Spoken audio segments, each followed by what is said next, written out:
sakti Nusantara yang tak terkalahkan dan mencapai moksa. Sebelum kita mulai pembahasan, silahkan klik tombol subscribe dulu bagi yang belum. Dan kami doakan semoga sehat selalu. Seperti menghilang tanpa bekas, tidak pernah jasad atau makamnya ditemukan sampai hari ini. Konon sebagian kecil masyarakat Indonesia masih mempercayai akhir hidup dari 5 pendekar sakti Nusantara ini berhasil mencapai moksa. Sebuah tujuan akhir kehidupan yang sempurna, mengalami kelepasan dari ikatan duniawi, dan menyatu dengan Tuhan tanpa pernah lagi mengalami siklus reinkarnasi, atau proses kelahiran manusia kembali ke dunia berulang-ulang. Berikut adalah 5 pendekar sakti Nusantara yang tak terkalahkan dan berhasil mencapai moksa. Number 5. Gajah Mada, Panglima Perang Majapahit.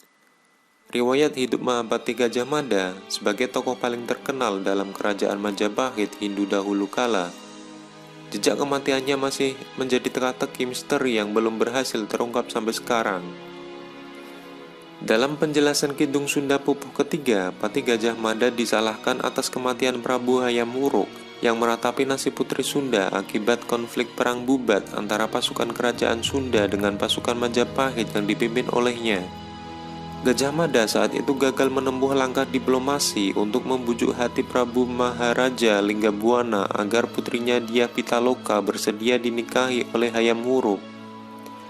Malahan Gajah Mada melakukan agresi militer tanpa persetujuan Hayam Wuruk untuk menaklukkan kerajaan Sunda.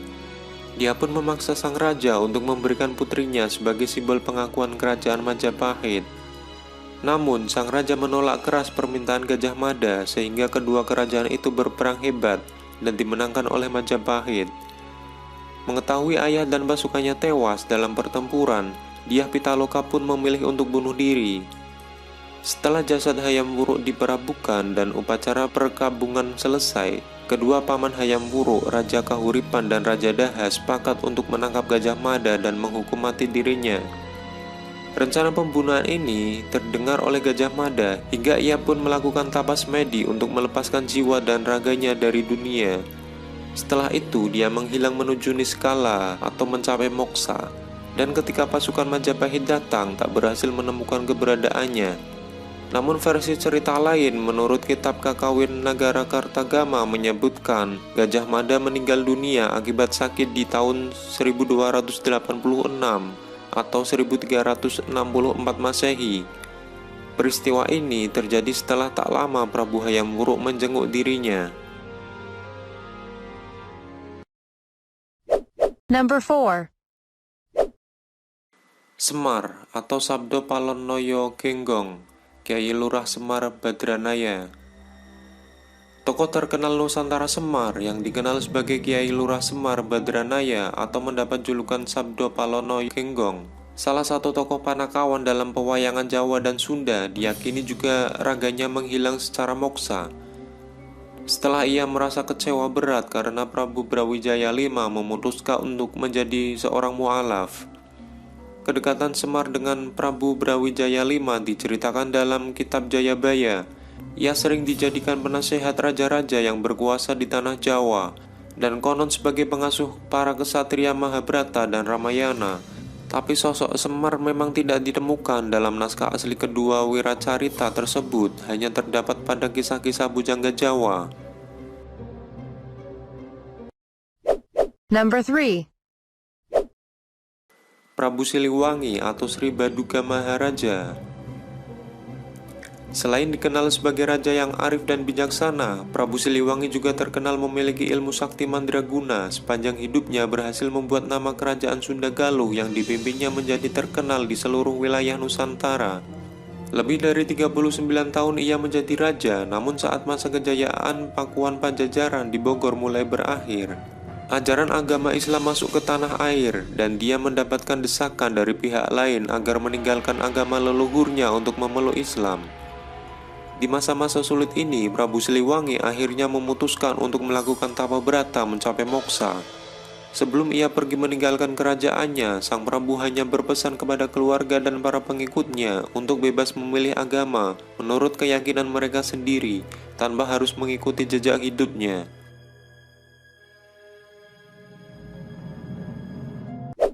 Number 2.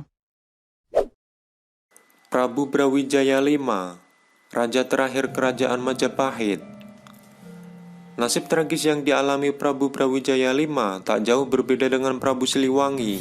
Setelah runtuhnya kerajaan Majapahit akibat konflik internal keluarga kerajaan serta tumbuhnya kerajaan Islam di tanah air Nusantara.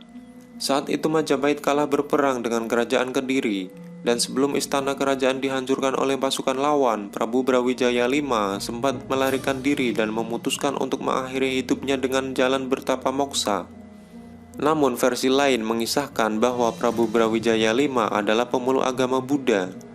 Di akhir hidupnya sebagai raja, Prabu Brawijaya meminta kepada Sunan Kalijaga yang merupakan cucunya sendiri agar mau mengislamkannya. Setelah menjadi mu'alaf, ia pun melanjutkan tapa berata tingkat akhir, mengasingkan dirinya di dalam goa Gunung Lawu, dan dikabarkan ia berhasil mencapai moksa karena jasad dan kuburannya tak pernah ditemukan. Number 1. Prabu Jayabaya. Kisah Prabu Jayabaya yang memiliki gelar Sri Maharaja Sang Mapanji Jayabaya Sriwarameswara Madusudana Awatara Nindita Suhtrisingha Parakrama Uttunga Dewa, panjang banget ya, adalah seorang raja Kediri yang memerintah di tahun 1135 sampai 1157. Sebagai salah satu pewaris tahta Prabu Erlangga atau Airlangga, Jayabaya sering terlibat perseteruan dengan saudaranya sendiri, Jayasabha. Hingga kedua raja ini berperang dengan membawa masing-masing pasukan kerajaan mereka. Namun dalam pertempuran hebat tersebut, Jayasabha mengalami kekalahan. Ia pun tewas terbunuh di tangan Prabu Jayabaya. Akhirnya, tampuk pimpinan saudaranya berhasil ia rebut dan seluruh wilayah di Jawa Timur berada di bawah kekuasaannya. Namun, di balik kejayaan Prabu Jayabaya, ia masih dihantui rasa bersalah dan berdosa karena telah membunuh saudaranya sendiri. Penyesalan ini semakin berlarut-larut, hingga akhirnya ia memutuskan untuk meninggalkan kerajaan Kediri yang ia pimpin. Setelah itu, ia melakukan tapa keras jana yoga selama bertahun-tahun di sebuah tempat rahasia yang berada di desa Menang Kediri untuk mencapai moksa. Karena diketahui kesaktian yang dimiliki oleh Prabu Jayabaya membuat dirinya sulit untuk meninggal dunia, dan hanya menempuh moksa sajalah sebagai jalan satu-satunya untuk mengakhiri hidup. Itulah 5 pendekar sakti Nusantara yang tak terkalahkan dan berhasil mencapai moksa. Bagaimana pendapat Anda tentang pembahasan kita kali ini? Silahkan tulis pendapat Anda di kolom komen di bawah ini. Dan jika Anda suka dengan pembahasan video kali ini, silahkan like, share, dan subscribe. Terima kasih.